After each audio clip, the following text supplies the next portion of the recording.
Hugh McLean walked across the parking lot to the cafeteria for lunch. He was on his second shift for lunch, and he was hungry after 5 hours of continuous work in the cab of his crane. As he approached the double doors leading to the cafeteria, he noticed small groups of workers, all engrossed in lively conversations. Something had happened, and if so many guys were talking about it, it couldn't be anything good. He wondered if someone had been killed on the job. That usually got everyone's attention. As he approached the first group, he spotted a man he knew and turned to him. "Hey, Bert, how's it going?" "Looks like the Iron Workers Union is going on strike this afternoon. They don't have a contract, and they think it's a good chance to impose one on the company." "Are you sure? What will it mean for the rest of us?" "I know the Operating Engineers Union won't let me cross the picket line, nor would I want to." Hugh was a little concerned, for there were only 3 days to go before the work was finished. He was ready to go home after 3 weeks away from the site. 3 weeks of 12-hour shifts, 7 days a week, and he couldn't wait to get back to his wife and adopted son. Jobs like this, when the plant stopped for major repairs, always meant good money, but terrible hours. The young guys liked them and said they had closing fever. But he was just about ready to find himself a normal job 5 days a week somewhere closer to home, a job that would allow him to spend nights with his family. He exchanged a few more phrases with the group, but still hadn't been able to find out anything much about the potential strike. There wasn't much time left before the lunch break, so he headed to the cafeteria to fill his empty stomach. While he ate, he managed to catch a glimpse of several pickup trucks pulling up and a group of white-helmeted executives who began addressing the workers in the parking lot. After finishing his meal, Hugh walked out with a styrofoam cup of coffee and managed to hear the general manager tell them to check the lists taped to the cafeteria wall, and that if your name wasn't on them, you were fired with 1 day's pay in lieu of proper notice. The strike was indeed going to happen, and while they thought it would only take a day or two to resolve, they were going to let some of the workers go, as they didn't need a full crew to finish the job. Hugh turned and saw a dozen sheets of paper pinned to the wall, and was in an advantageous position to be one of the first to familiarize himself with them. They were all arranged alphabetically, and he did not at once see that Hugh McLean was not there. He was glad of that, for it meant that he would be able to go home this afternoon and arrive there before midnight, if traffic did not interfere. It was only a few hours before he checked out of the warden's office and returned to the room he had rented to pack. After quickly stowing clean clothes and dirty linens in his suitcases, he picked up a framed photograph from the bedside table. He always took it with him when he traveled and kept it in a prominent place. It was a picture taken the day he and the former Donna Charles had gotten married 4 years ago. It had been a simple ceremony in front of a justice of the peace, with only his sister and Donna's mother in attendance. Of course, her son Bobby was also present, but he was only 2 years old at the time. He and Donna were both 28 years old in the picture, and he thought it was still a pretty good shot of the two of them. In the picture, they were standing under an oak tree outside the courthouse. They were holding hands, looking at the camera, and Bobby was standing in front of them with a big smile on his face. Hugh was about 6 feet tall, with black hair and dark eyes, a muscular build with a ruddy complexion that was typical of spending a lot of time outdoors. Donna was shorter than Hugh by about 5 inches, a pretty brunette with hazel eyes. She wore her hair relatively short, which blended well with her facial features. She weighed about 135 pounds and had graceful curves in all the right places. Since Hugh had met her, she had been working as a secretary in a small real estate office. When all his things were packed, he headed to his car to drive home. Before he left, he tried to call home, but the busy signal told him that Donna was sitting on the phone and probably talking to his sister Kathy. They were like sisters, always planning something together over a cup of coffee or on the phone. It didn't matter, though, because it would be great to surprise her by coming home for the weekend. With any luck, he might even be able to get home by 10 o'clock, and they could have a few beers or glasses of wine together. The drive from his workplace in central Minnesota to his home in central Illinois went more smoothly than he expected, and by 10:30 he pulled into his driveway, but found the house plunged into darkness. Damn, Donna must have gone to bed early, he thought to himself. gotta do something about this.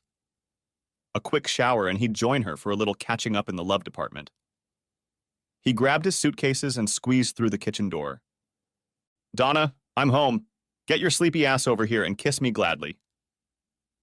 Hugh set the suitcases down in the kitchen and headed down the hall to the bedroom. To his surprise, when he turned on the light, the bed was empty. A quick check of Bobby's room revealed that neither of them were in the house. Damn, he thought to himself, I should have called her. Putting the two suitcases in the bedroom, he headed for the door, since Donna could only be in one place. Since Bobby wasn't home either, they would have to drive to his older sister Kathy's house. It was only a 3-block drive, so he decided not to call her beforehand. A pleasant surprise would be much more interesting. He inquired if his brother-in-law Ralph was home. Ralph Roberts worked as a welder, often at out-of-town sites like the one Hugh worked at. They had 2 sons, 8-year-old Barry and 12-year-old Ralph Jr. As he pulled into Kathy's driveway, it was clear that Donna's car wasn't there. That made him somewhat curious, but since he hadn't checked the garage at home, she could have just walked up. He saw the light on in the kitchen, and as he entered his sister's house, he knocked on the door. Kathy was sitting at the kitchen table and looked up in amazement and shock when he opened the door. Jesus Christ, Hugh, you almost scared me to death. Where did you come from? You were supposed to be in Minnesota until Monday or Tuesday. It's a long story, Kathy. The iron workers went on strike and the company laid off a bunch of us early. I was one of the lucky ones. I got the rest of my shift today plus my full paycheck for tomorrow. It was a deal I couldn't pass up. Where's Donna? She's not home and neither is Bobby. As he spoke, Hugh poured himself a half cup of coffee and sat down at his sister's desk. Bobby's in the back bedroom right now, sleeping with my boys. Donna was invited over for drinks and cards with your friends Allison and Jerry. She said she might be late, and instead of waking Bobby up and taking him home, she asked if I could watch him for the night, as if that could be a problem. As she spoke, Hugh suddenly raised his head, and all expression disappeared from his face. When he spoke, there was a subtle change in the tone of his voice that Kathy did not notice. Did she say she was visiting Allison and Jerry? What time did she go there? He watched Katie carefully as he answered his questions. Right. She said she played cards with Allison and Jerry. I think she left here around 8:30. She said you two walk together a lot. She had dinner with them last Friday night, too. I don't mind, Bobby is really nice and she looks after my 2 when I need a babysitter. Yes, we visit them often. He and I work on a lot of cases together. Tell you what, I'm going to go and join them. Don't call and tell me I'm coming. I want it to be a surprise. Hugh stood up and drained his cup of coffee, then headed for the door. I'll call you tomorrow, Kathy. He quickly waved goodbye to his sister and then headed out the door. He had a look of serious concern on his face. As he drove to Allison and Jerry Black's house, many thoughts ran through his mind. The day before he left for work in Minnesota, he had gotten a phone call from Allison Black. Donna wasn't home at the time, so he chatted with her. The reason for the call was to tell him that she was leaving in the morning to visit her sister in California for a month. The sister was expecting twins and had asked Allison to come and help her through the last week of her pregnancy and the first few weeks at home with the newborns. Hugh was sure he had forgotten to tell Donna about that call. If Allison is in California, who, he wondered, was Donna visiting? If she wasn't at the Black House, where had she gone? He figured that maybe Allison had canceled the trip for some reason, or maybe Kathy had gotten the names wrong. He really hoped that was the case, since the alternative could have been major trouble. In their 4 years of marriage, he had never had any reason to doubt his wife, but in the back of his mind, the thought had already lingered that perhaps she was hiding something from him and his sister. Jerry Black had often talked about how much he appreciated Donna's looks and body curves. A couple of times, after having a few too many drinks, he had made a few leading remarks, at which Donna had laughed. At first, Hugh noticed Donna's looks, but what really interested him was her flamboyant personality. When he met her, she was a single mom, but after meeting Bobby, the fact that she had a child became irrelevant to him. He really liked her boy, and they had become very close once he and Donna became a couple. Lately, he had begun to think about officially adopting Bobby to give him the last name McLean. Hugh decided that he would stop by Allison and Jerry's first to see if his concerns were just foolishness. As he turned down the street toward their house, he realized that his heart was beating faster than usual. What if she isn't here? Or what if she is here and Allison is really in California? These thoughts raced through his mind as he pulled up in front of the Blacks' house. Jerry's car was in the driveway, but there was another car in front of it that he couldn't see. He hoped it wasn't his wife's car. The house was semi-dark, and he knew that if they were playing cards and drinking, they would be in the kitchen or living room, and it was obvious from the way he parked that there were no lights on downstairs. Staring at the house and the mysterious car in the shadows did nothing to calm Hugh's frantically pounding heart. After a moment's thought, he quietly got out of the car and, trying to be as quiet as possible, shut the door. He had to check out the mysterious car in the shadows to see if it belonged to his wife or not. When he went around the side of Jerry's red Mustang, his worst fears were confirmed. It was Donna's car. Apparently, she had passed Jerry's car and parked in front of it. Hugh was confused. He didn't know what to do, and he didn't understand exactly what was going on inside. He decided to walk around the house, figuring that maybe they were on the patio. Walking down the sidewalk on the side of the house, he began to feel calmer, convincing himself that they were sitting on the patio drinking beer. As he rounded the side of the house, however, he saw that the patio was empty. No one was enjoying a drink under the stars. He walked further into the backyard and looked up at the house. A dim light was burning in the window in the center of the top floor. He had been in the house often enough to know which room it was. Anger overwhelmed him, and he quickly headed to his car, opened the trunk, and pulled out the hammer he kept there. Walking purposefully towards the house, he took the hammer in his hand. Only as he approached the side door did he begin to slow his step and control his thoughts. Initially, he decided to use the spare key that he knew was under the mat by the door. He was already imagining their astonished faces as he entered the dimly lit master bedroom, swinging the hammer. Eventually, however, a vision of the consequences came to him, and he realized that he couldn't do that to another human being, regardless of his motives. He would have to kill himself as well, as he couldn't imagine living with the reality of what he was about to do. He stood at the back door, tapping the hammer lightly on his palm and contemplating what he should do. Finally, he backed away from the door and headed for his wife's car. Donna had a bad habit of leaving her keys in the tray on the center console when she parked the car.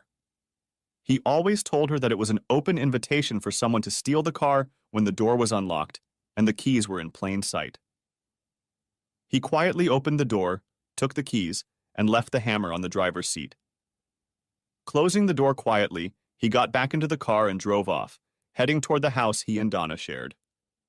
The drive was only a few blocks, and as soon as he turned into the driveway, the full effect of what was happening came over him. The fatigue he felt after a long day of work and driving, combined with the realization that the woman he had fallen in love with was now in his former good friend's bed, brought tears to his eyes. For the next 10 minutes, which seemed like an hour, the tears flowed non-stop as he mourned what he had lost. Eventually, the grief began to be supplanted again by anger, a controlled anger that made him think of a plan, a way to save his pride and punish his cheating wife. As the plan formed, he regained control of his emotions, and 15 minutes later, he got out of the car and headed for the house with a look of determination on his face. The first thing he did was unload the 2 suitcases and take the dirty laundry to the laundry room. The dirty clothes could be washed while he went about his business. The empty suitcases lay on the bed, and he began to carefully fill them with his clothes from his closet and dresser drawers. When the 2 suitcases were completely full and held nothing else, he carried them to the car.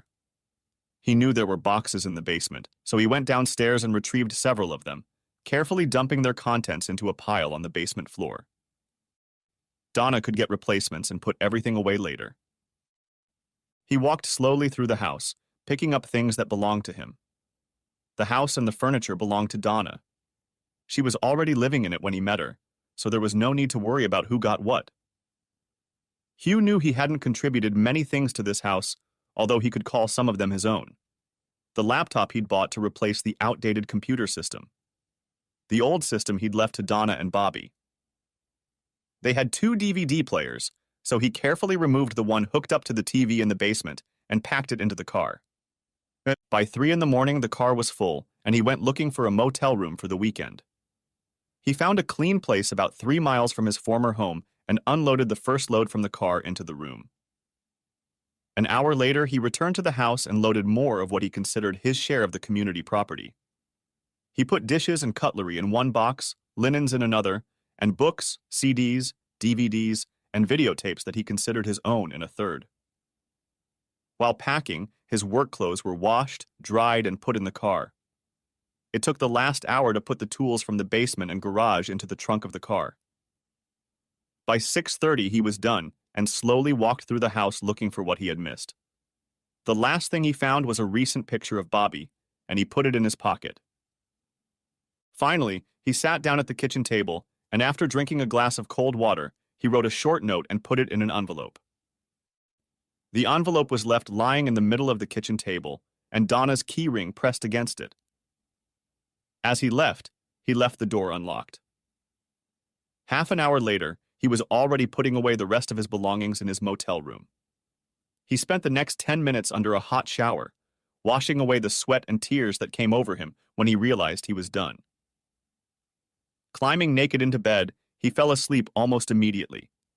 The long day, stress, and emotions had finally caught up with him. Donna McLean hurried down the sidewalk to her back door, frustrated that it was already 8:30, and she wanted to get home well before 8 so no one would see her return. Some stupid kids had stolen her car keys, and she quickly went home to get a spare set of keys. Jerry had offered her a ride, but she was very resentful of him and also worried about what the neighbors would think if a strange man gave her a ride home at this hour. It was safer for her to just walk home on her own. Her biggest fear was that her spare house key would be in the wrong place, at the bottom of her clothespin bag. As she approached the back door, she turned the knob out of habit and was surprised to see the door open in front of her. Silently cursing herself for forgetting to lock it, she hurried inside and set her purse on the counter. If she remembered correctly, the spare car keys should be in the drawer under the phone. Walking over to the phone, she glanced at the desk and realized something wasn't lying there. Stopping and taking a closer look, she realized that the missing bunch of keys were lying in the middle of the kitchen table. "How did they get there?" she said out loud without even realizing it. So shocked was she to see the key ring on the table. She reached for the keychain and then noticed the envelope underneath it. Curiosity was quickly replaced by anxiety, and she looked around to make sure no one else was in the room. With trembling hands, she picked up the envelope and pulled the paper out of it. At that moment, something fell out of the envelope and rolled across the kitchen floor. She thought she saw something under the edge of the counter, at the spot where the object had disappeared from view. Donna unfolded the paper and reread it twice before the realization of what it said reached her. When it did, she collapsed onto a kitchen chair, cradled her face in her hands, and sobbed. She began to repeat over and over, "God, no, God, no." This became her mantra as she sat on the chair rocking back and forth. Tears streamed down her cheeks and her hands that still covered her face. After a few minutes, the phrases she was saying changed to, "What have I done? What have I done?" Eventually, she calmed down enough to pick up the note and reread it again, hoping it didn't say what she thought it said. This time, she read it carefully. "You and this supposed friend of mine are lucky I didn't go upstairs and beat you to death with this hammer. Tell that bastard to stay out of my way. If he ever shows up at the construction site where I work, he might not survive. I took my stuff and I'm not coming back. If I left anything behind, you can do whatever you want with it. I'll let you explain to Bobby why I'm no longer around." She was still snorting and sobbing quietly when she stood up to see what had fallen to the floor. When she picked it up and saw that it was Hugh's wedding ring, she collapsed to her knees on the floor, and the tears and loud sobs returned. Hugh slept the sleep of the dead, waking only at 6 o'clock in the evening. He was awakened by an urgent need to pee, and he quickly got up and went to the bathroom. It wasn't until he was back in the main part of the motel room that memories of the previous night's events came over him. He stopped short, the pain of the previous night flashing through his mind, and he sat on the edge of the bed, contemplating what he should do next. The next half hour was spent sorting through his clothes, searching for the things he needed to get out of his room and eat dinner. Hunger was his main problem, for he hadn't eaten in almost 24 hours. The last time he had eaten a hamburger and fries was at the drive-thru on the way home. After getting dressed, he called the front desk to get a room for the next couple of days, then grabbed his cell phone and headed out to dinner.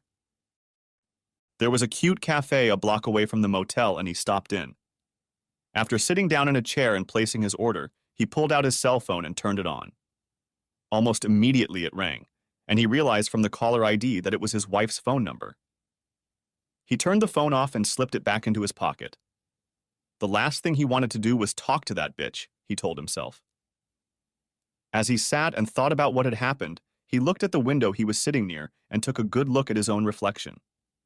He realized he hadn't combed his hair or shaved before leaving the motel. That was all he thought of himself as a normal person. The food looked very appetizing, but Hugh found that it was tasteless to him. All he could think about was what he had stumbled upon when he came home unexpectedly. How many times had that bitch visited his friends while he was working out of town? He never would have thought she was capable of such a thing, but the proof was in front of him. It suddenly occurred to him that maybe his own sister had known about this all along, and the anger returned.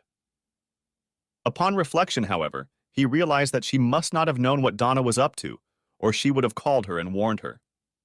He decided to call Kathy to let her know that he was okay. When he turned on his cell phone, he was informed that he had voicemail messages. He listened to the first 3 of them, but found that they were all variations of the same message. Donna was apologizing, crying, begging for forgiveness, begging him to call her. As he continued going through the messages, he hit the delete button as soon as he heard her voice. It wasn't until the 7th message that his sister's voice reached him. He listened to it. "Hugh, please call and let me know you're okay. Donna called me this morning and she's fine. It took a while, but I finally got her to tell me what happened. She says you left her, that you took all your stuff and moved out. Call me as soon as you get this message." The next 9 messages were from Donna, and he deleted them all without listening. The last message was another from his sister, begging him to call her. He sat down and stared at the phone, not knowing what he should do. Donna didn't seem to have told Kathy what was really going on. He ordered a cup of coffee and, when it arrived, dialed his sister's number. It rang 4 times, and then he switched to the answering machine and left her his message. Guess that bitch didn't tell you the whole story about why I left. Allison Black went to California the weekend I was out of town. Donna was there with Jerry, and they weren't playing cards in the kitchen. I'll have the divorce finalized as soon as I can get in touch with a lawyer. You can tell her to stop calling me because I won't listen to any more of her messages. After the first 3, I just deleted them all. Maybe I'll call you tomorrow or some other time. Bye. Hugh spent the next hour sipping his coffee with 2 refills. He couldn't believe that his happy marriage had faded so quickly into oblivion. He tried to think back over the years he'd spent with Donna and find a single memory that could lead him to believe she was cheating on him. He couldn't remember anything, but he felt that he had obviously missed something. How could she go from devoted wife to cheating whore right under his nose? His eyes filled with tears again as he thought of the good times, and there had been many. Eventually, he left and drove aimlessly around town for a while before finally returning to his motel room. A long nap and cups of coffee kept him awake, and he busied himself sorting through his hastily packed belongings. The room was connected to the internet, and he set up his laptop. The next hour passed quickly as he did his online banking, transferring his share from their joint accounts to his personal savings account. He was careful not to take every last dime he was entitled to. He wanted to take the high ground in the whole sordid affair. It was Saturday night, and he knew most of the Union boys would be at the Midway bar. By 11 o'clock, he had finished his banking and sorting, decided to clean up and go down to the bar to see if any of the guys knew what jobs were available. He decided that the best solution would be to find a good job out of town to get away from Donna and Jerry. He was starting to have some serious anger issues, and hanging around town wasn't going to help them, he was sure. Half an hour later, he was sitting with 3 other hoist machinists he had often worked with in the past. He quickly found out that the best job at the moment was in Alaska, where a large pumping station was being built for North Slope Oil. That meant working 6 weeks at a time with 2 days off. There were crane operator jobs available, as not many men wanted to take that job that required being out of town for so long. He thought, that sounds perfect. I can get away from this bitch and make enough money to set up my own place. After 2 beers with the guys, he bowed out and headed back to the motel, mulling over a fresh plan. By Wednesday morning, he'd gotten a lot done. He hired a lawyer to start divorce proceedings, citing irreconcilable differences as the reason, and left the lawyer with a list of things he'd taken and things he'd left behind, as well as his email address. At the union office, he was set up with the contractors doing the project in Alaska, and he signed all the papers, committing to spend at least 6 weeks on the North Slope. He found a storage company that would take his meager possessions and store them while he was away. Over the past few days, he'd deleted 24 more voicemails from Donna. He hadn't listened to a single one of them. The one call to his sister was again answered by an answering machine, so he simply told her he'd be in touch and turned off the cell service. At 11 a.m. on Wednesday, he boarded the first flight of a complicated series of connections that would get him to the North Slope by Thursday evening. He felt only relief as the plane taxied out of the landing tunnel. His car was parked in the long-term storage lot, his bags in the plane's hold, his laptop in the overhead compartment, and he was already beginning to distance himself from the source of the aching, empty feeling in his chest. As the plane took off, he leaned back in his seat and closed his eyes, but all he could see was the happy couple with the smiling little boy in the picture taken on their wedding day. The next week was a dizzying plane ride, a long ride in the school bus that took him to camp, a 2-day indoctrination and safety seminar, settling into a 10-foot by 12-foot dorm room, and the first 3 12-hour shifts at the construction site where he lifted pipes and equipment. The work was tedious, the meals were rushed, and the alarm clock rang too early. On the morning of his 4th day of work, Hugh woke up feeling much better, much more used to his new circumstances. After his shift, he set up his laptop, sent an email to his sister, and began exploring the features of his temporary home. Up until this point, all he had done was work, eat, and sleep. He had barely been able to think about Donna and her cheating, but he realized that it was time to begin his own healing, and the best way to do that was to approach it head-on. That night, when his shift was over and he headed to the cafeteria, Hugh decided to pay attention, and his new interest in exploring the world around him was rewarded. In the corner of the cafeteria, he was surprised to see a man he knew well. Frank Carpenter had been one of Hugh's best friends in high school, but over time they had drifted apart, mostly because Hugh was married and Frank was not. "Frank, how the hell are you doing? I'm surprised to see you here. How long have you been in Alaska?" Hugh sat down in the empty seat across from his old friend and extended his hand for a firm handshake. "My brother works for your union, and he told me about working here. I've had a ticket with the Teamsters for several years now, and I've been working here for 3 weeks as a truck driver. It's going well so far. It's not too bad when you get used to having nowhere to go but this work camp and construction site." Frank seemed pleased, as was Hugh, to have met a familiar person. The two men continued their pleasant conversation, talking about what had changed in their lives since they had last met. Eventually, the conversation turned to Hugh's life, and after some hesitation to gather his thoughts, Hugh explained his new circumstances to Frank. "Well, a couple weeks ago, things went south in my marriage. I was sent home early from work in Minnesota, just in time to catch my wife with Jerry Black. I moved out and am now in the process of getting a divorce. It proves once again that just when you get too comfortable, things happen that can surprise you to death." Hugh's cheerful mood vanished, and he looked at Frank rather glumly. "I'm sorry to hear that, Hugh. I'm sorry your wife fell for his ravings," Frank said, with a sympathetic expression on his face. I have no idea who was chasing who, Frank. I haven't spoken to that cheating bitch since it happened. I was afraid I was going to lose her, and that would only make it worse. Frank hesitated whether to continue, but finally said, You should probably talk to her. I know what Jerry is like, and he probably has a lot more to do with this than she does. I saw you and your wife several times, and I always got the impression that she was very devoted to you. She was always hanging on your arm, making it clear that you were her man. Yes, I guess you're right. I had already decided this morning that I would contact my sister by email. She and my wife have been communicating like thieves since high school.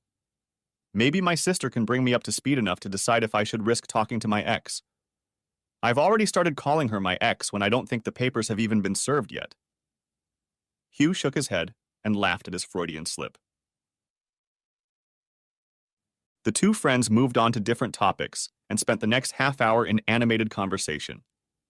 Eventually, they left the cafeteria and went their separate ways. Hugh wanted to set up his computer to see if the promised internet connection was really working. When he finally got his laptop set up and connected to the network, he was able to access his email, something he hadn't done since his trip to Minnesota. It took him almost half an hour to delete the spam that had accumulated in his mail, since he didn't want to delete everything in case he missed something important. He was surprised to notice that Donna hadn't thought to send him any emails as she was flooding his voicemail with her messages. Perhaps her computer wasn't working, but in his opinion, she just hadn't thought of it. With a little thought, Hugh composed his message to his sister. He sincerely hoped he wasn't making a mistake, but at least with email he could say exactly what he wanted to say without interruption. He reread the email one more time before sending it on its way. Hi, Kathy. I never got through to you on the phone, so I thought I'd send you a message to let you know where I am. I work on the North Slope of Alaska. I arrived here a week ago and will be here for at least another 5 weeks. I assume by now you know the whole story from Donna. I never thought she could do that to us, and I still can't talk calmly about it. The distance between us helps a lot, though. She probably hasn't gotten the papers yet, but I've already put the wheels in motion to get the divorce. I'm sorry for what this will do to Bobby. Have you been able to find out how he's doing?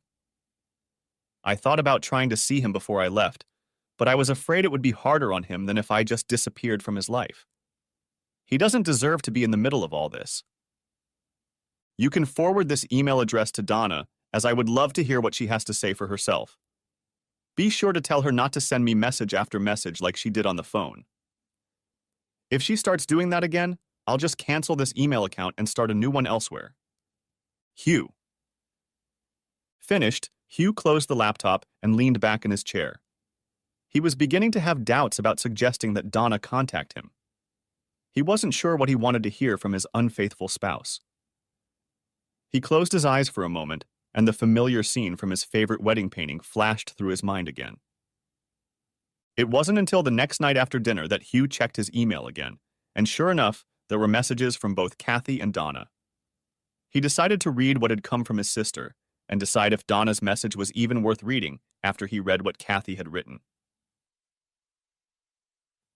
My dear brother, thank you so much for contacting me. I was very worried about you.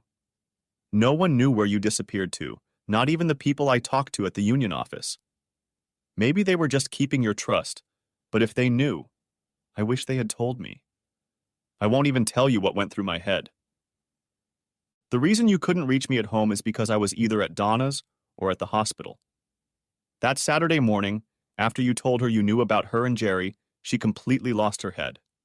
She called and told me the version I told you about, but she sounded so bad that I went to her house to calm her down. When I got to her house, I found her in the bathroom. She was crying hysterically, and I saw 2 empty pill bottles on the countertop. She tried to pick up a razor blade from the edge of the tub, but was so exhausted she couldn't pick it up.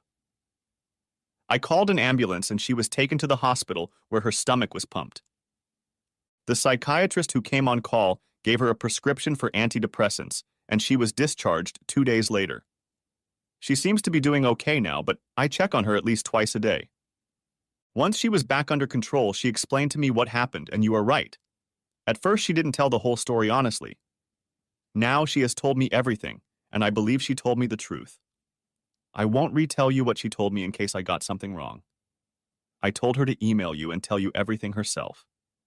She will let me know when she emails you, and I will let you know if she doesn't tell you the same thing she told me. Good for you for deleting all those emails from her. I was present when some of them were written, and they were so rambling and incoherent that you wouldn't have been able to make sense of them anyway. Many of them she wrote in the hospital until the meds kicked in. I truly believe she loves you and is truly sorry for everything that has happened. I really hope you can find it in your heart to forgive her, because I believe you two should be together. Your loving sister, Katie. After reading Kathy's message, Hugh decided he had a lot to think about and left Donna's message unread. Instead, he reread Kathy's message over and over again, and then finally turned off the computer and went to bed. He lay awake for 2 hours, thinking about Donna and what a good time they had had, and finally fell into a restless sleep. The next evening, Hugh lingered over dinner, knowing he would have to decide whether to read Donna's letter when he returned to his room. Finally, after drinking his third cup of coffee, he made a conscious decision to go back to his room and read what Donna had wanted to say herself. For some reason, he felt his heart pounding as he opened the letter. My dear Hugh, thank you so much for allowing me to write to you. I realize that I probably have no right to ask you for anything, but I want you to know how much it means to me that you finally talked to me, even if only by email. I'm so eager to hear your voice. First, I want to tell you that Bobby seems to be on the mend. He was at my mom's for a few days when Kathy was busy helping me. The rest of the time he was either at my house or at your sister and her family's house. I told him what I did was wrong and that you were mad at me. I think he understands that. But he asks about you often, and I know he is very sad that you are not here. I feel very hurt that I have deceived your trust in me. I have never done it before, and I will never do it again if you give me a chance to prove it. Please know that I truly and sincerely love you. I don't know what to say about what happened to Jerry Black. I don't know how much you want to hear about it. I'll briefly explain to you what happened, but if you want me to tell you more, just ask me. I'll do whatever you want me to do. I was with him twice at his house. The second time was the night you caught me there, and the first time was the previous Friday night. That first Friday, he called me just after dinner and asked if I wanted to come over for a barbecue since both you and Allison were out of town. I didn't think it would be a problem and agreed. After the burgers, we had a few glasses of wine and then it hit me. We ended up cuddling and kissing on the couch. I knew it was wrong, but I didn't think it would lead to what it led to. I ended up spending the night on his couch. The second time, I should have known better when he called and invited me over for a couple drinks. I declined at first, but he hinted that he would find a way to tell you about our first attempt if I didn't show up. I guess I just expected us to fool around like we did the first time, but it turned out differently. He gave me a few more drinks and soon we were in bed. It can't be explained simply, but this time I spent the night in his bed. You know the rest. I feel so awful about the whole thing. I have never done things like this with him or anyone else at any other time. I had a lot of time to think about what I did, and I can't blame you for how you reacted. If the situation had been reversed, I realize I would have done the exact same thing myself. Please write me back and tell me what you think of me. I am scared to read what you might say, but I pray that you can see some way to forgive me. Your loving wife, Donna. Hugh slowly reread the letter, and his stomach was rumbling. It became especially unpleasant when he reread the paragraphs describing what she had done to Jerry. The fact that she had confirmed what he believed made him wince. He realized that somewhere in the back of his mind, he had hoped to hear that it had all been a mistake on his part. The realization that it wasn't a mistake made him start fighting his feelings again. He turned off the computer and lay down on the bed. He spent the next 2 hours staring at the ceiling and deep in thought until finally sleep overcame him. The next morning, he woke up on top of his blanket, still fully dressed. When he returned to his room, he already knew what he had to do. Without thinking, he turned on his laptop and started writing. Dear Donna, I am very happy to hear that Bobby seems to be on the mend. I don't know if I should let him know that we are communicating or not. If you don't think it would cause a problem, please tell him I think of him often. I will be here for at least another month. After that, I have the option to extend my contract by 2 weeks. I haven't decided what I will do when my first term is up. I think it will depend on what position we find ourselves in. The only way I see that we can get past this is for you to fully describe everything that was said and done when you were with Jerry. If you can't do that, I can't be sure I can get past it. When I know all the sordid details, I'll have a better idea of what I can forgive and whether I can get over it at all. I'm not going to make any promises to you, but I must say that any further betrayal will definitely be the end of us. The only possible way I can get over it is if I feel I can ever regain my trust in you. That's probably more important than whether I can forgive and forget. Take the time to reply to me to be sure you have told me everything. Please copy your letter for Kathy as well. Hugh. Before he sent the message to Donna, he added a CC for Kathy. He felt very relieved that it was done. For the past couple weeks, he had strongly doubted that he would ever communicate with Donna again in any shape or form. If he could get past this first step, maybe they could resolve their serious differences. With the weight off his shoulders after sending the first letter, Hugh decided to go back to the cafeteria and have some coffee, and maybe eat a piece of pie if it seemed appetizing. He was surprised to see that the cafeteria was still crowded, with over 50 employees scattered around the room. Taking a coffee and a piece of apple pie, he headed to the nearest table and sat down across from a few of the workers who were already there. He was about to finish his pie when he happened to look up and noticed that the worker sitting across from him was actually a woman, a rather striking woman with short black hair and very dark eyes. At first glance, he thought she was probably a local, but realized that her skin was very fair. "You seem to really like pie," she said. She watched him with a small, pleasant smile on her face, apparently waiting for his response. "As a matter of fact, I do. I've been here for over a week now, and most of the meals I've had haven't been memorable in the slightest. This piece of pie is the best I've tasted." Having said that, Hugh chuckled and took a sip of coffee. "To tell you the truth, you surprised me. You're the first woman I've seen on this side of the cafeteria tray line. I can tell by your clothes that you work somewhere on the street. What do you work as?" "I'm an electrician. Been working here nonstop for almost 4 months now." "What about you?" she inquired. "I've only been here a couple weeks. I'm a hoist engineer, or crane operator if you prefer." Her eyes ran over his face a few times before she said, "You look a little chipper today. I've seen you in the cafeteria a few times, and you always look so hunted. Something must have changed in your life." "You're very observant," Hugh said. He glanced at her once more as her words surprised him. He hadn't realized that his struggle with his feelings for Donna had affected his appearance as much as his soul. Hugh stared at his coffee for a few moments before continuing. "I came here to get my mind off some serious problems with my wife, and just a few minutes ago I sent her an email. This is the first communication I've had with her in almost 3 weeks. I've actually sent her a couple messages through my sister, but this was the first direct message. They must have been serious if you came here to get away from them and took the ring off." His tablemate picked up her coffee and took a sip, watching him over the rim of the cup. "You're certainly observant since you noticed my ring was missing. The mark was much less white when I first took it off. Yes, things are as serious as they can be between a husband and wife. So serious that I already have a lawyer working on a divorce. Actually, that reminds me, I should ask him to hold off for a few days while she and I have a little talk, or rather, an email correspondence." Hugh smiled and said, "I guess if we're going to talk about the state of my marriage, I should at least introduce myself. My name is Hugh McLean." He extended his hand across the table. "It's a pleasure to meet you, Hugh McLean. My name is Janice Stetler." She raised her right hand and shook John's hand firmly. Hugh noticed that her handshake was very firm for a woman, and her hand was slightly calloused from work.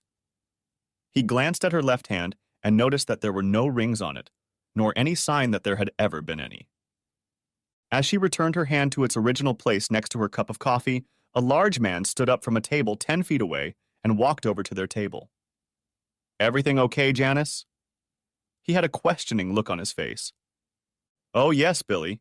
This is Hugh McLean. He and I were just having a nice chat. Thanks for asking.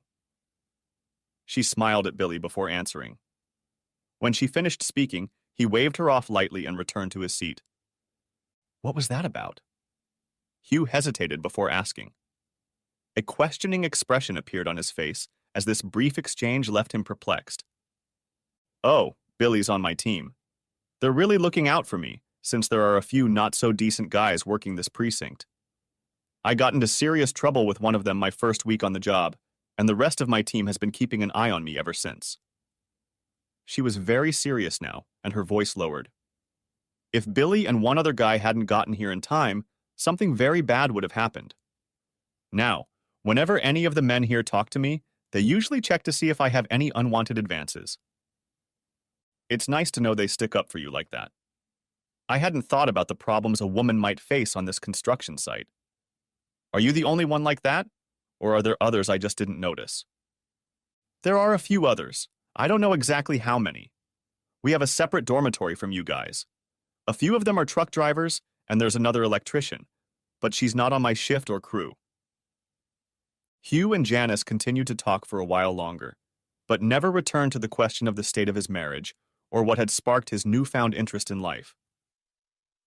After about 10 minutes, Janice got up to go back to her dorm room.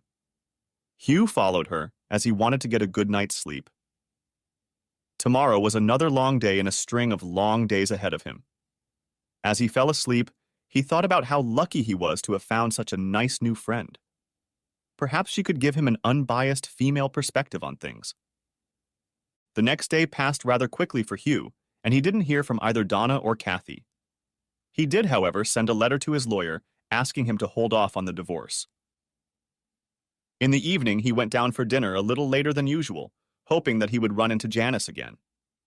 He decided to ask her for advice, if she wouldn't mind giving it, of course. Hugh found her sitting at the same table as the previous evening, chatting with her friend Billy. Taking his food, he asked if he could join them, and both insisted that he sit at their table. When they finished their meal, Billy excused himself, saying that he had laundry to do. Janice hurriedly told him that she was fine, and that she would see him at work tomorrow. I'm in a bit of a quandary, Janice. I'm hoping I can get some feminine advice about my wife's situation. The only person I can ask is my sister, and she is a very good friend of my wife. Would you mind discussing some matters with her?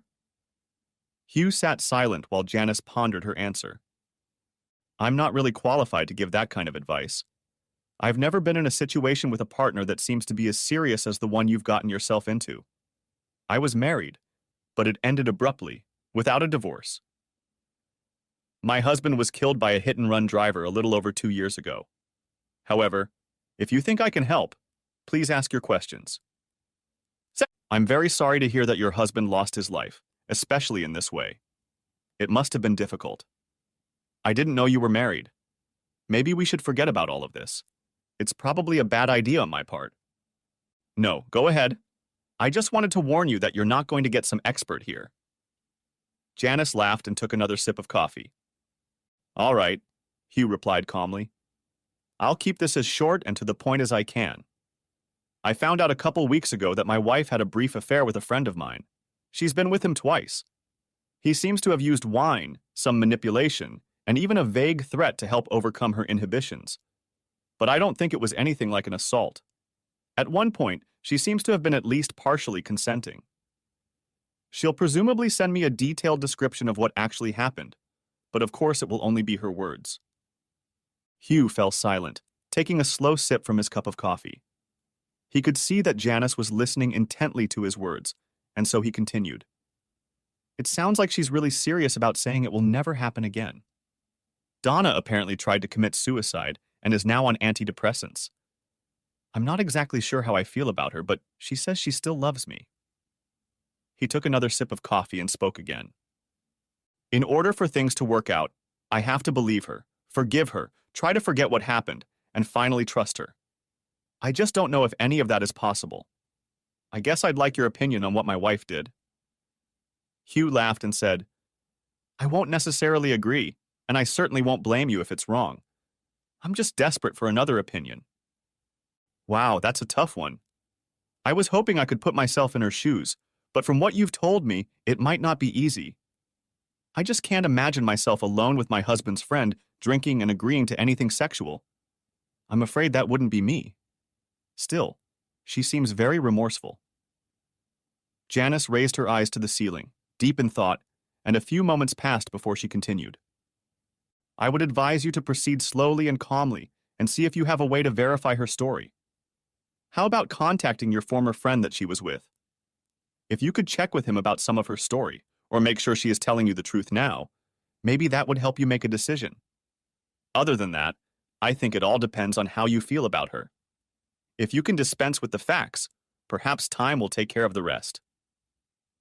Hugh pondered her words for a few moments before answering. You know, I think you've helped me. I think I'm going to take things slow and quiet. I don't want to contact my former friend about this, and I'm not sure I'll believe everything he tells me. Right now, I don't have a chance to verify what she's telling me, but maybe something will become clearer. Thank you for at least thinking about my problem and offering advice. I'll keep thinking about it until I get the next email from her. Now, I guess it's time to get off the subject. Why don't you tell me something about yourself? Janice blushed slightly when Hugh suggested she tell her about herself. Well, I don't really have much to say. I'm 30, I'm a widow, as I said, and I'm an electrician. When I'm not busy with jobs like this, I live in Seattle. This is my last tour here. I finish in 2 more days, and I should have enough money to buy my own place. My husband left me with a bunch of debt, not on purpose, of course, and I finally got out of it a few months ago. On my last break at home, I managed to get a job in the maintenance department of the power plant, so once I leave here, I won't have to worry about going back anymore. She gave him a pleasant smile as she stopped talking and sipped some more coffee. Damn, I didn't realize you'd be gone so soon. I've enjoyed your company and our little chats, and I might have a few more questions to ask you. Hugh smiled, then shrugged. Looks like I'll have to make my own way. Truth be told, in the end, it will be my decision. Maybe seeking your advice is just a way to delay the inevitable. They made small talk for a few more minutes before deciding it was time to call it a day. They agreed to have coffee together the next night. That night, as he fell asleep, Hugh's thoughts alternated between his conversation with Janice and images from his life with Donna and Bobby. After work the next day, there were still no messages from Donna and Kathy. He realized he couldn't rush things. Everything now depended on Donna. Later that evening, Hugh went down to the cafeteria and spent a pleasant hour with Janice, most of the time discussing fishing, a sport they both enjoyed. They agreed to meet the next evening for a farewell cup of coffee. When Hugh checked his email that evening, he received the 2 messages he had been expecting. Judging by the time stamps on the messages, he must have just missed them the previous evening. He thought long and hard about which one to open and finally decided to leave both until later in the evening. He could have been in a good mood when he joined Janice and her coworkers for coffee on her last night in the dorm. After shaving and combing his hair, he headed to the cafeteria. Janice was sitting at her usual table, and this time it looked like she had her entire team with her, intent on making her last night at the construction site a memorable one. There was much laughter and joking. When Hugh entered the cafeteria, Janice immediately called out to him, insisting that he join their group. He grabbed a soft drink and walked over to their table. Welcome, Hugh. I'm glad you could join our little get-together. These guys are the team I've been working with since I got here. Janice introduced Hugh to them, explaining that he was the only nice guy she'd ever encountered who wasn't an electrician. This elicited a raucous laugh from Hugh. He soon joined the others in their jokes, many of which were addressed to Janice. Over the next hour, the crew gradually dwindled as people left. Eventually, only Hugh and Janice were left at the table, and he said, "This was much more fun than reading my wife's last letter. It should detail exactly what happened, and I'm not ashamed to admit that I don't really want to read it. Hopefully, when I finish it, I won't decide to fly back and strangle them both." He laughed, but it was a nervous laugh, for his last statement was very close to what he was really thinking. "Well, Hugh McLean, I don't think you're the sort to take the law into your own hands. I'm sure they're safe enough, though obviously you'll have to deal with the state of your marriage. I hope things work out well and that whatever happens, you'll be happy in the end. You seem to be the kind of man who deserves a happy ending." She smiled at him and then took his hand for a final handshake. She stood up, intending to return to her room to begin packing for the morning flight to civilization. Hugh was confused but finally said, "I'm very glad to have met you, Janice. It's nice to have a friendly face that I look forward to meeting. I have enjoyed our conversations very much, and perhaps someday I will come to your part of the country to see if the fishing here is really as good as you say." He took her hand in both of his and shook it one last time. As she walked away, he felt that familiar feeling of loneliness again. He sat at the table for another 15 minutes before he too went to his room. Sitting down at his computer, Hugh decided to read his sister's email first, expecting it to be shorter. He opened Katie's message and read it slowly. "Dear Hugh, I have read Donna's letter and have only a couple things to add to it. First, when she first told me what happened, she indicated that Jerry gave her more wine than she mentions now. I also recall that the second time she was at his house, he had to hold her hand to help her up the stairs to the second floor because she had too much to drink to climb the stairs on her own. I seriously considered the possibility that he might have put something in her drinks, something that made them stronger than usual. I called her and asked her why she downplayed these things, and she said she didn't want it to look like she was blaming Jerry for everything. She wants to take her share of responsibility for what happened. Whatever you think of her in regards to what happened, I want you to know that I believe her when she says she loves you and that she would never do anything like that to hurt you again. Your loving sister, Katie."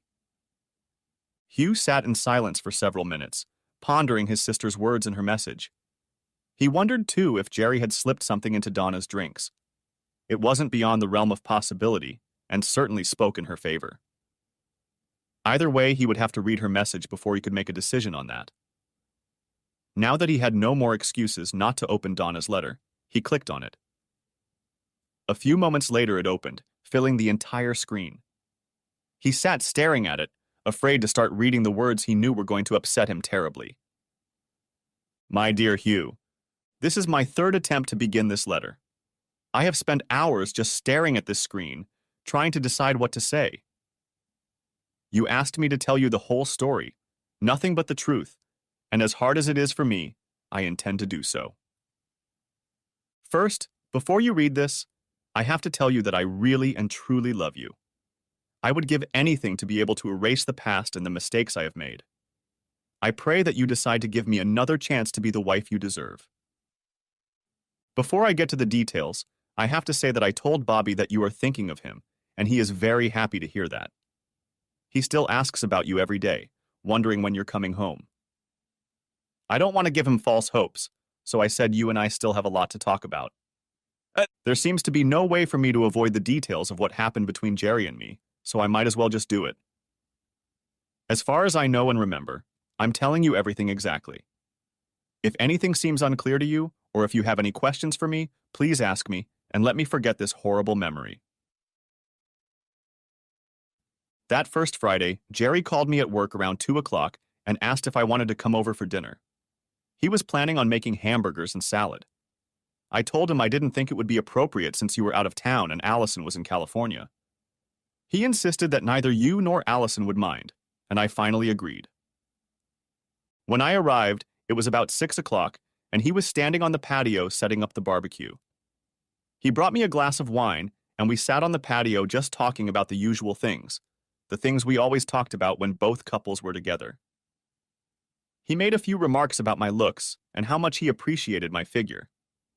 I laughed at them, as I didn't think he was saying anything different than he usually did. We ate on the patio and eventually took all the dishes to the kitchen, where I started rinsing the plates and putting everything in the dishwasher. While I was bent over the dishwasher, he came up behind me and put his hand on my butt. After my request, it took him a few seconds to remove his hand, but he finally did. He stayed by my side the entire time I was doing the dishes, but didn't do or say anything inappropriate. By this time, it was almost 8 o'clock, and after pouring me more wine, he took me into the living room. He sat down in an armchair, and I settled down on the sofa. We continued talking, and around 8:30 he turned up the music on the stereo and then took my glass into the kitchen to refill it with wine. Sometime around 9 o'clock he got up and walked over to where I was sitting to ask me to dance with him. There was no reason to refuse, and I joined him for 2 or 3 songs.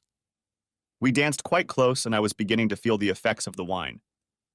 Jerry just guffawed when I asked him to back off a bit, so I didn't pay much attention as we danced the next few songs. When the slow songs were over, I went back to my seat, but this time he sat next to me and put his hand on my shoulder. He took it away when I asked him to, but continued to sit next to me. After a couple minutes, he put his arm around me again, and this time I didn't insist that he take it away. And for nothing, because now I think it was all he needed. He held out my wine glass to me and coaxed me to finish it so he could get me a refill. By this time his glass was empty, and I felt obliged to finish mine. When he brought the glasses, he sat down next to me again and hugged me. I felt flushed from the wine and agreed with him when he suggested we pretend we were young again. We drank some more wine and eventually got down to it. He tried to talk me into going upstairs with him, but I just pushed him away after realizing what I had done. I cried and curled up on the couch. He tried again, but I remember slapping him and telling him to leave me alone. Jerry got up and left, and I apparently fell asleep there on the couch. At 6 o'clock in the morning, I woke up with a bad headache lying on the couch. I was so upset that I ran barefoot to my car and drove home. All the next week I was very angry with him and didn't respond to the few messages he left on our answering machine. Finally, on Friday afternoon, he called my office again. He asked me to come over to his place that evening, and when I flatly refused, he said he just wanted to make amends for what had happened. After I continued to refuse, he said he hoped he wouldn't accidentally blab to you about our fooling around. It wasn't hard to realize that he was trying to warn me that I had better come, so I finally agreed even though I really didn't want to go. He asked me to come at 8:30, which I did. In no way did I want anything to happen, although I was afraid we might end up doing fondling and petting like we did the first time. The outfit I wore was the least revealing, as I hoped he wouldn't get the urge to try anything. When I arrived, he handed me a glass of white wine, and we sat in the kitchen at the table, drinking it and talking. I told him how upset I was about the previous Friday, and he apologized. He wasn't getting anywhere, so I relaxed and didn't mind when he filled my glass with wine. I guess it wasn't even an hour after I came in that I noticed the effects of the wine. I had about a glass and a half, but I felt like I would have felt after 3 or 4. I don't mean to say that he put something stronger in my wine, but I thought it was strange that it had such a quick effect on me. The next moment, Jerry led me to the stairs upstairs. He said that we had soiled the couch last time, and he didn't want to clean it again. For some reason, that made sense to me, and I went with him up the stairs to the master bedroom. Once we were in the bedroom, we got down to it. The next thing I knew, I woke up just as the sun was coming up. I was lying in bed with Jerry, facing him. He was asleep, so I carefully got up, gathered my clothes from the floor, and went to the bathroom. When I came back, he asked me where I was going. I told him I was going to get dressed and leave, but he didn't like that. He wanted more. And he did. You know the rest? When I got home, saw your note, and found the ring, I really lost my head. Kathy has told you about it in quite a bit of detail, so I won't repeat myself. I just finished reading everything I wrote to you describing what happened those 2 nights, and I really don't know what you'll think of it. As much as I blame Jerry, especially for that last time, there's no doubt that a lot of it was my fault. I shouldn't have gone back there a second time after what happened the first time, and after the effect his drinks had on me. I would have been much better off telling you about the first incident and accepting your justified reaction to it than going there again. I can't predict what you will think of me now, and I am very tempted to just delete this whole post rather than send it to you. It takes a very strong person to forgive me for this, and I can easily understand that it would be very hard for you to trust me again, considering how stupid I acted. Please know that I love you. There is nothing I wouldn't do to make it up to you, and I just pray that you'll give me a chance. I ask you to wait a few days before you let me know your decision. because I know how upset you will be when you finish this message. Your loving wife, Donna. Hugh sat as if suspended, finishing Donna's letter until he finally closed it, turned off the light, and lay down on the bed. The story of her infidelity had hit him much harder than he'd expected. His chest felt empty. Images from reading her long letter flashed through his mind. At some point during the night, he must have dozed off for a few minutes, but in the morning he realized it wouldn't last long. Almost the entire night had been spent thinking about her message and everything that followed from it. When he got up, he was still fully dressed from the previous day, so his first decision was to grab some fresh clothes and go down to the shower room. When he returned, he felt much better, and standing under the hot jets of the shower, he came to a final decision. He pulled a suitcase out of the small closet, took out a framed photograph from their wedding day, and set it on the bedside table. After much thought, he decided to try to make a relationship work and wanted to be able to see his family every morning when he opened his eyes. He headed to the cafeteria to get breakfast, the start of another long day. That evening, while sitting in the cafeteria, he happened to look up and saw his friend Frank Carpenter walk in. "Frank, come in and sit down. Where have you been lately? I haven't seen you in a couple weeks." Frank joined Hugh at the table and said, "Yeah, it's been a while. They're short on truck drivers, so I've been moonlighting a little. I saw you here a few times this evening, but you were busy talking to a woman, so I decided not to bother you. It's okay if you came over. I just wanted her advice on what's going on with Donna. How are you doing? I was wondering how you were dealing with all this." Hugh smiled and said, "Believe it or not, last night I finally decided what I was going to do. After reading the details of what happened between her and Jerry, I'm almost convinced that Jerry either put pure alcohol in her drinks or gave her something. She made some very stupid decisions, but I'm inclined to believe her story. I don't know of any way to prove he did anything to her drinks, and I doubt I'll believe anything he says about it."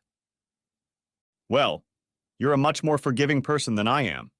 I wish you luck." They diverted from the subject of Donna and Jerry and moved on to more mundane topics about their work and the trials and tribulations of working at a remote facility. As they parted, they agreed to try to spend more time together, especially at dinner. Back in his room, Hugh decided that he was too tired to answer Donna's letter that evening and would leave that task for the next evening. It was very easy for him to fall asleep that night, as he now felt that there was hope for the family's salvation. The next evening, Hugh hurried back from dinner so that he would have time to send the letter to Donna. He thought for a long time about what to say and immediately began typing. "Dear Donna, as you can imagine, the details of your interactions with Jerry were very difficult for me, and I spent a sleepless night going over in my mind everything that happened between the two of you. I spent a great deal of time pondering your words, and I think I've come to my decision. First, I've decided to admit that you've told me the whole story. I have no reason to think that you made up the details of what happened, and I have no other way to prove or disprove what you have told me. Second, it sounds very much like Jerry either intentionally got you drunk or perhaps gave you something. Your descriptions of how you felt, combined with the realization that you made some really stupid decisions, suggest that what happened was not something you would normally agree to. If I believe what I just wrote, then I'm going to have to try to forgive you for your part in all of this. It may take a long time before I fully forgive you, but I'm working on it. I will probably never forget what happened, and it will be hard for me to fully trust you. I will work on not punishing you for what happened. You will have to be patient with me through all of this, and you will have to be completely honest and faithful to me in the future. I'm not promising that I'll never bring it up again, but I'll try very hard not to keep it in your head. It's not going to be easy for us to get past all of this, but I'm willing to try. When I get back from here, we can get together and talk about it a little before I go back to the house. I'm really looking forward to seeing you and Bobby, and I'm looking forward to my last day here. Your husband." Hugh reread what he had written several times before finally hitting the send button. When the message finally disappeared from the screen, he let out a long sigh, not realizing that he had stopped to hold his breath while making his final decision. Over the next few days, Hugh and Donna exchanged emails. She was thrilled that he had decided to give her another chance, and he was becoming more and more resigned to his decision. His sister wrote him a long email congratulating him on making the right choice. All in all, it was a pleasant time for both of them. It had been 4 days since Hugh and Frank Carpenter had last met in the cafeteria. Upon entering the cafeteria, Hugh saw his friend sitting at a table and immediately joined him, picking up his food. "So, Frank, how's it going?" Hugh took a bite of his food, waiting for Frank's answer. "Not great." Frank reached under the table and pulled out a pair of crutches. "I was checking my load this morning and some pipes shifted and caught my left leg. I was told I had a couple broken bones in the top of my foot, so now I've got a temporary cast on it. Looks like I'll be able to go home early for compensation." "Damn, Frank, that's no fun. How does it feel? Does it hurt?" "Actually, it's fine right now. Only if I put pressure on my foot do I feel pain, so that rules out driving anything with a clutch. Unfortunately, that's all they have here, nothing but standard transmissions. They'll put me on the road in the morning and I'll be home by tomorrow evening." "I almost envy you. I have a couple more weeks here before I can go back and see how Donna and I managed to get back together. We've been exchanging emails and so far things look good, but I expect our living in the same room together to be a real challenge." "So you're okay with getting back together with her? No doubts?" Hugh thought for a second and replied, "I guess I've always had my doubts, but I don't have a way to check her story. I won't contact Jerry about it, and what else can I do? Hopefully by looking her in the eye when we talk about it, I'll know everything I need to know. All I can say is that you are a better man than I am, Hugh. I doubt very much if I would be so lenient. Mind you, I've never been married, so it's easy for me to say that." Frank left his comments at that, and the two of them finished their meal in relative silence. When they resumed their conversation, it was about work matters, and the fact that Frank would have a long day of airports and flights the next day. Over the next week, Hugh and Donna exchanged emails daily, and he increasingly liked the thought that their marriage might become a reality. He knew now that he hadn't stopped loving her, and he had serious issues with forgiveness and forgetting, but he felt he could work on them if he had some time. All in all, though, he was happy and looking forward to seeing his stay in Alaska come to an end. On Friday evening, Hugh returned to his room in high spirits. One more week, and he would be home. It couldn't come soon enough. He turned on his laptop, expecting to get only the daily email from Donna, but saw that he also had a message from Frank Carpenter. He couldn't wait to hear from Donna, so he read her message first. There was nothing new in it. All she did was repeat how much she wanted him to come home. Hugh liked reading her messages because they reinforced to him that he had made the right decision, so he immediately replied to her message. In his reply, he told her how much he was looking forward to being home. Deciding to save Frank's message for later, Hugh went down to the cafeteria for a leisurely dinner. Now that Frank and Janice Stetler were gone, he kept to himself. Many of the workers were quite rough, and Hugh didn't really fit in with their company. He preferred his company to their company. Eventually, he returned to his room and decided to read Frank's letter. Calling it up, he saw that there were attachments to the letter and wondered what Frank had sent him. He expected to find in it the latest racy cartoon or picture that was now gobbling around the internet. "Hugh, before you open the attached pictures, you'd better read my entire message. I will try to explain what is depicted in the photos, as it is not always obvious. While I was flying here, I started thinking about your situation with Donna and thought I would try to help you decide whether or not you should trust her. My car has an automatic transmission, so I knew I could get around in it without any problems. Since I am into photography and my salary is paid by compensation, I decided to try to keep an eye on your wife for you. For the last 5 days, I have been checking on her at home and at work, just checking in to see where she has been. I also went in and checked on Jerry Black a few times, just to see what he was up to. Everything was perfectly fine until today. I went to Donna's work at noon to check on her car, and just as I pulled up, she pulled out of the parking lot ahead of me. Since I had nothing better to do, I decided to just follow her and see what she was doing on her lunch break. She pulled into the mall parking lot. I parked 2 rows away from her and waited for her to enter the mall. I don't get around very well on crutches, so I didn't feel like following her in. It's a good thing I didn't go because she came back 15 minutes later. I saw her walking toward me and Jerry Black was with her. I took a picture of them, tagging them with number 1. Because I was parked, I had a very good view of them the whole time. They were standing and talking near your wife's car, and she had her back to it with her hands on the hood. That's mark number 2. They talked for a couple minutes, but I couldn't tell from the look on your wife's face whether she was happy about it or not. Her expression was pretty neutral the whole time. Suddenly, Jerry leaned forward and kissed her. This kiss is labeled number 3. It wasn't just a brief peck on the lips, it lasted at least 2 or 3 seconds. I was just about to take the second picture when he pulled back. She didn't move when he kissed her, didn't try to move away or push him away. There's no telling what she said to him, and as she leaned back, she may have lost her balance and couldn't raise her hand to push him away. I just don't know. They talked for a few more seconds and then she got into her car. His car was only 3 parking spaces away from hers, and he pulled out of his spot before she got moving. She pulled out behind him and I tried to skip behind them, but I was held up by a couple other cars pulling out in front of me. I proceeded to the exit, and my last photo, number 4, shows both of their cars standing at the intersection turning left.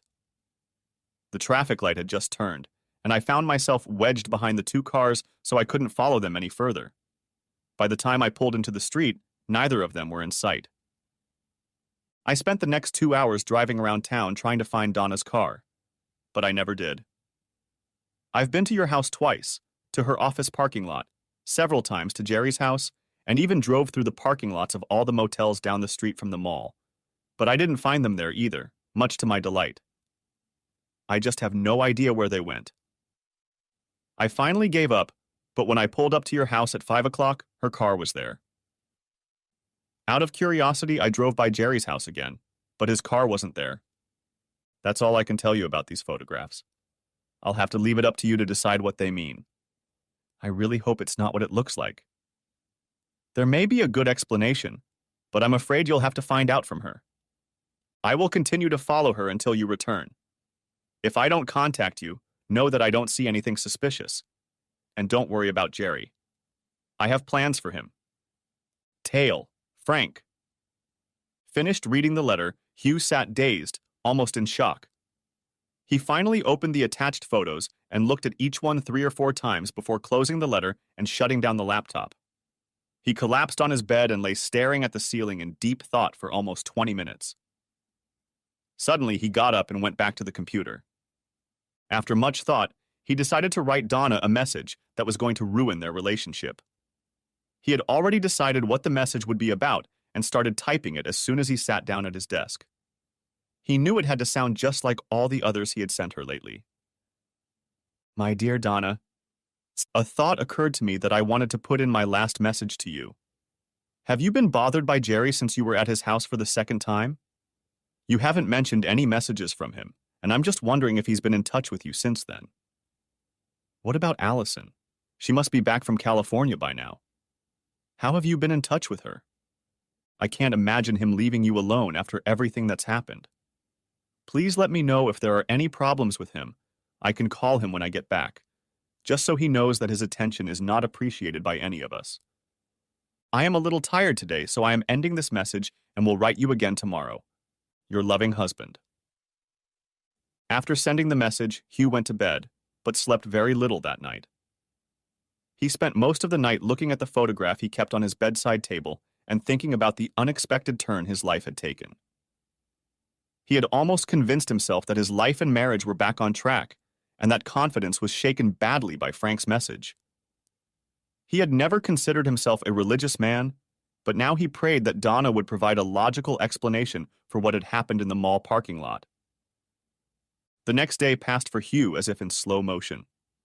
He spent all his free time wondering what Donna would say, and it bothered him greatly that when he returned to his room in the evening, there were no new messages in his email account. On any other day, he would have had a message waiting for him. Hugh ate a quick meal, and after making sure there was no message from Donna, went to bed. He was just about to fall asleep when he heard a faint zing, indicating that an email had arrived. He immediately got to his feet and headed for the computer, not thinking about sleep. He quickly called up the email message from Donna, but didn't immediately notice the time. It was 9:30 in Alaska, which meant she had sent the message at 1:30 a.m. her time. Why was she texting him so late at night, he wondered. Had she really just gotten home? Unable to wait any longer, he opened the long-awaited letter. My dear Hugh, gosh, 2 messages in one evening. I'm not used to that. I'm glad you asked me about Allison and if I've heard from her since she got back from California. She called me twice, once last night. I put her off as I didn't want to see her. I'm afraid I'll feel too guilty for what happened and confess everything to her. After everything that has happened to our marriage, I don't want to ruin it. I'm sure she would leave him if she found out. She once told me that she suspected he was having an affair or two, so my confirmation of that would probably spur her to take drastic action. Jerry called me twice, both times a couple days after you found out about us. Both times I told him I didn't want to hear from him again, and he hasn't called me since. I saw him driving down the street once last week, but after that I haven't seen him at all. I have no desire to see him again. There were several paragraphs in Donna's message about how she couldn't wait to see him, and he reread them twice to make sure they didn't say anything else about Jerry. When he was finally satisfied that she hadn't added anything else on the subject, he closed the notebook rudely. His eyes glistened with unshed tears as he walked over to the table beside the bed and picked up the photograph. Taking one look at it, he threw it across the room, screaming, "You lying bitch!" The picture hit the corner of the closet with a clatter, scattering shards of glass and chips from the frame across the room. A moment later, there was a knock on the door and someone asked, "Are you all right, buddy?" Hugh shook his head, and a moment later was back in the here and now from where his consciousness had taken him. "Yeah, I'm fine. Sorry about the noise." It took him half an hour to remove the glass and wood from the floor and sweep up the small splinters. When they were all in the trash can, he picked up the photograph. It was punctured in 2 places and torn down the center from top to halfway down. Hugh could see that the tear would almost completely separate him from Donna and Bobby if it continued. He carefully pulled at both halves and, when the painting was completely torn in 2, tossed them into the wastebasket. Hugh now felt surprisingly calm and sat down at the computer again. He spent half an hour starting a new email account for himself, researched how to cancel the old one, and sent messages to Frank and his lawyer to let them both know his new contact information. When he was done, he was ready to reply to Donna, quoting her last message and attaching the 4 photos Frank had sent him. Lies. Lies. Lies. How could you do this to me? Did you think that because I was going to take you back, you could do whatever you wanted? Did you really think I was such a simpleton that you could feed me any nonsense? I already told you what happens if you're not completely honest with me. You'll get divorce papers from my lawyer. I'll stay here for a few more weeks, and he'll take care of everything. This email account will be canceled as soon as I finish sending this message. Don't even try to contact me. I don't want to hear from your lying ass anymore. It is clear from the pictures I'm attaching to this message that you lied about seeing Jerry again, and I'm wondering where you went to get him. I'm also wondering how many other lies you've told me. Frankly, I'm not interested in knowing the answers. I'm not even going to blame you for the pain I'm in right now. It's my own fault. I got some good advice, not to rush back to you, and I ignored it. I thought I could trust you. Silly me. Hugh sent the letter to his sister as well. He suspected she knew about Donna's lies, and he didn't want to talk to her. Before closing the laptop, Hugh deleted his old email account. He felt completely drained and exhausted, and it didn't take him long to fall asleep curled up in a ball. The next morning, before going to work, Hugh extended his contract for another 2 weeks. He wanted and needed that much time to settle down before returning home. Besides, this time would give him the opportunity to decide what course his life would take. Kathy Roberts sat at the kitchen table drinking coffee until the kids got up. It was barely 7 in the morning, but that was her usual time to get up and take some time to herself. This morning, however, she was startled by a light tapping on the kitchen door. When she went to the door, she was shocked to see her brother Hugh there. "Hughie, where did you come from? Come in." She grabbed his arm and dragged him into the kitchen. "I've been in town for a few days and just wanted to stop by to say goodbye before I left." "Say goodbye? What do you mean? Where are you going?" She looked at him with an expression of deep concern on her face. Hugh walked past her and poured himself a cup of coffee before answering. "Like I said, I came to say goodbye. I sold my car and bought a pickup truck with a matching box cover. I've loaded all my stuff from storage into it, and I'm ready to hit the road. I thought I'd let you know so you can tell the rest of the family. You can't leave without talking to Donna." Kathy reached for the phone, but before she could dial, Hugh snatched the receiver from her and hung it up. "I'm not going to talk to Donna. If you try to call her again, I'll just leave right now." Hugh sat down at the table and took a sip of coffee. Kathy was visibly upset and said, "You should talk to her. Let her tell you what happened at the mall.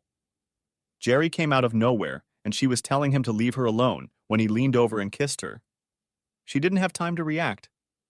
She can explain that it was just a coincidence that she pulled out of the parking lot right behind him." Hugh said with a nonchalant expression on his face, "It doesn't matter anymore, Kathy. I'm not going to take any more chances and let her hurt me. Tell me honestly, how can I ever believe or trust her again? What you just told me could be true, but if it is, why didn't she tell me that instead of the lies she wrote?" There were tears in Katie's eyes. She was afraid you would misunderstand everything. It was a stupid thing to do, but that doesn't mean you should give up on her. She's devastated and realizes she screwed up big time again. She tried emailing you, but the emails kept bouncing back. She even found a phone number, but all she could do was leave a message for you. I know she left messages. They gave them to me, but I threw them away. I seriously told her that I didn't want any more contact with her. My lawyer told me she already has the divorce papers, but she hasn't sent him a signed copy yet. I signed everything I needed to sign while I was here this week. Now it's just a formality. They don't even need her signature. It's just that I'll be free of her a little longer without it." Tears ran down Katie's cheeks, and she wiped them away before saying, "She broke it off. She doesn't want a divorce. She just wants you to come back to her. I would really like it if you would come and talk to her. I'm sure you can understand how much she's going through and what all this has done to her." "That's not going to happen, Kathy. She might decide to pursue Jerry for real if she can get past Allison. I'm fine with that. I really care." Hugh took another sip of coffee, maintaining a nonchalant look. "You don't know, do you?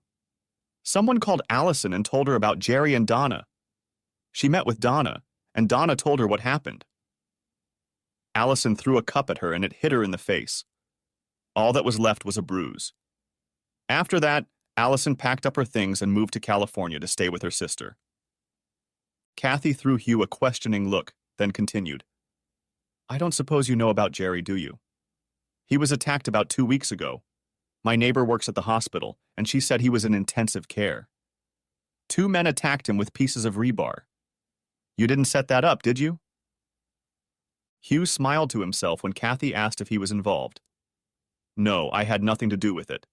If I had known who it was, I would have gladly bought him a beer or a few beers. It couldn't have happened to a better guy." Kathy sat in silence for several minutes, thinking about how to get Hugh to talk to Donna. Finally, she said, "Will you talk to Donna if I call her and give you the phone number? Will you do that for me, please?" "I really can't talk to her, Kathy. There's no way I'm going to change my mind about divorcing her. The more I thought about this Jerry thing, the more I realized that she's not just stupid. I believe that somewhere deep down inside, she wanted to make contact with him. If I agree to talk to her, it will only fuel her hopes, and that would be unfair to her and Bobby. I'm fine with my decision." Tears came back into Kathy's eyes, and she said, "I think I can understand that. Where are you going to go? Do you have something in mind?" Hugh finished his coffee, stood up and turned toward the door, getting ready to leave. "I'm going to try the Northwest. I have a contact in Seattle, so that's where I'm headed right now. If things work out in Seattle, I'll stay there. If not, who knows? I just know I can't stay here anymore. I'll email you later when I have a place to stay and I get my cell phone back on. I have enough money left over from Alaska to last me for a while. The union gave me a transfer sheet, so I'll be able to join the local branch of the structural engineers. Katie stood up and gave her brother a big hug before they said their goodbyes, and he walked out the door. As she watched him leave, tears ran down her cheeks again, and she wiped them away as she closed the door and went to the phone. The end. Thanks for watching. I hope you enjoyed it. So subscribe to my channel and watch the next video.